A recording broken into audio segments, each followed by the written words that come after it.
Sindh online school में तव्हां खे भली कार प्यारा बारो। पोएं क्लास में वीडियो लेक्चर में असां थ्योरी खां वेंदे ला ताईं पढ़ियोसीं। अॼु असां वटि डेटा ऑर्गेनाइजेशन एंड एनालिसिस आहे। यानी जेको भी इन कमकार रिसर्च तहक़ीक़ में असांखे मवाद मिले थो, उन मवाद जी तरतीब ऐं उन जो तज्ज़ियो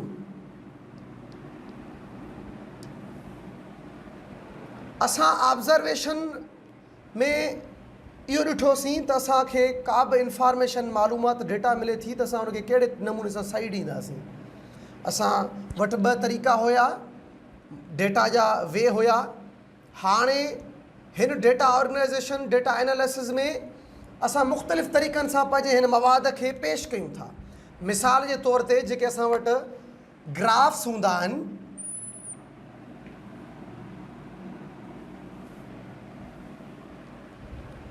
टेबल्स हूंदा आहिनि, असां हिकु त पंहिंजी मालूमात लिखत जी सूरत में लिखूं था, ॿिया अहिड़ा ग्राफ्स ठाहे असां शो कंदा आहियूं त असांजी मालूमात कहिड़े नमूने सां या असां जेको कुझु कमकार कयो आहे उनखे कहिड़े नमूने सां असां पेश करे सघूं था।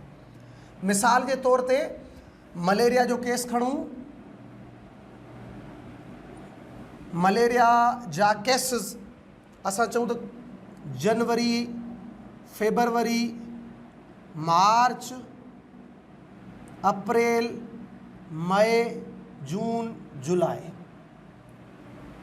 सॼे साल जो बि असां टेबल ठाहे था सघूं ऐं उन खां पोइ असां हिते इहो ज़ाहिर करे था सघूं त कहिड़े महीने में केतिरा कंहिं इलाइक़े में कंहिं मुल्क में मलेरिया जा पेशेंट या मलेरिया जा केसिस मिलिया। त जनवरी में फॉर सपोज असांखे एतिरा केस मिलनि था, फेबरवरी में, मार्च, अप्रैल में थी सघे घटिजी वञनि, मई में अञा घटिजी वञनि, जुलाई में सभिनि खां, जून में सभिनि खां वधी वञनि। त ही तरीक़ा आहिनि असांजे तहक़ीक़ में मवाद खे ज़ाहिर करण जा। ईअं ई वरी असां हिकिड़ो ॿियो पाए चार्ट शो कंदा आहियूं। हीअ असां वटि पाए चार्ट आहे।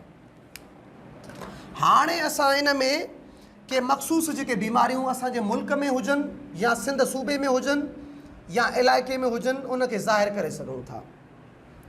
मिसाल जे तौर ते असांजे सिंध सूबे या मुल्क में सॼे साल में कहिड़ियूं कहिड़ियूं विचड़ंदड़ या उन खां अलावा बीमारियूं ज़ाहिर थियूं। For suppose 50%, 30%, 10%, 10%। हाणे ही कंहिं बीमारी खे नुमाया करे सघनि थियूं। मिसाल ही मलेरिया छो न हुजे या रेस्पिरेटरी इन्फेक्शन छो न हुजे,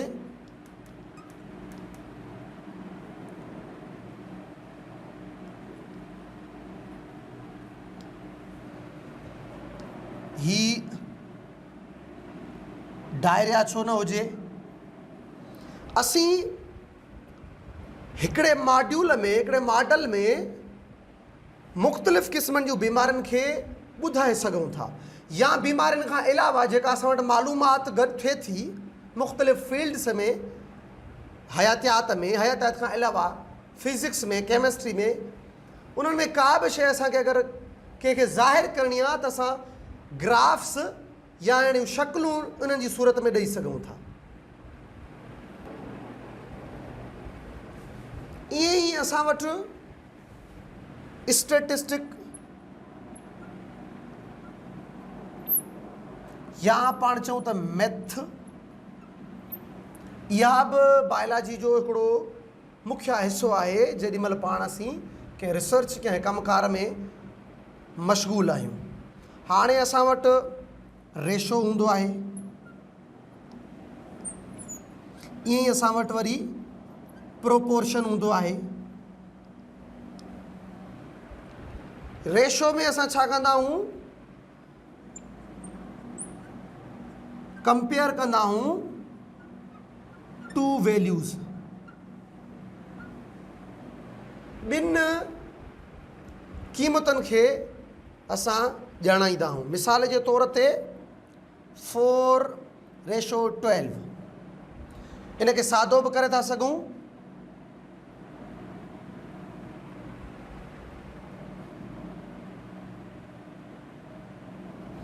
ईअं ई प्रोपोर्शन में असां वरी 2 रेशोज़,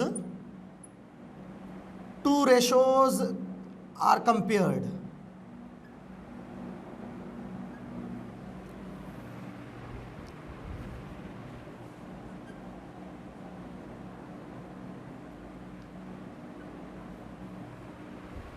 हाणे इहा शइ असांजे कहिड़े कमु अची थी सघे? मिसाल जे तौर ते असां हिकिड़े इलाइक़े में कंहिं मख़सूस जानवरनि जी आबादी खे कंहिं ॿिए इलाइक़े जी उन ई साॻी आबादी सां कंपेयर था कयूं, रेशो प्रोपोर्शन।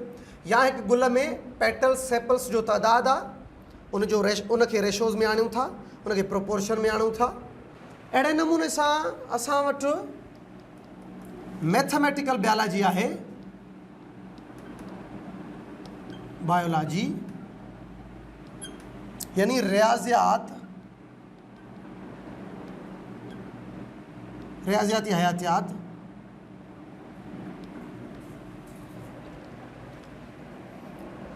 उहा असांजे हिन हयातियात जो पिणु मुख्य हिसो आहे, छाकाणि त असीं मुख़्तलिफ़ इलाइक़नि जूं स्पीशीज़ जो तइदादु मालूम कयूं था, कंहिं जानवरनि जे गिरोह जो केतिरो कंहिं इलाइक़े में तइदादु आहे। असां उनखां अलावा जेको आहे सो इंडेंजर्ड स्पीशीज़ जेके ख़तरे में आहिनि उन्हनि खे ॼाणायूं था, पॉपुलेशन आबादी खे काउंट कयूं था, उनजी मालूमात सहेड़ियूं था, या ईअं रेशोज़ प्रोपोर्शन ठाहियूं था पिया। त डेटा ऑर्गेनाइज़ेशन, डेटा एनालिसिस ऐं गॾोगॾु मैथमेटिकल बायोलॉजी इहा तमामु इम्पॉर्टेंट आहे, तमामु अहमियत रखंदड़ आहे, जेॾीमहिल असीं पंहिंजे रिसर्च तहक़ीक़ में मशगूल आहियूं। प्यारा ॿारो, अॼु जो क्लास इहो बल्कि चैप्टर हिते ख़तमु थो थिए। पाण हाणे 3 चैप्टर ॾे मूव कंदासीं।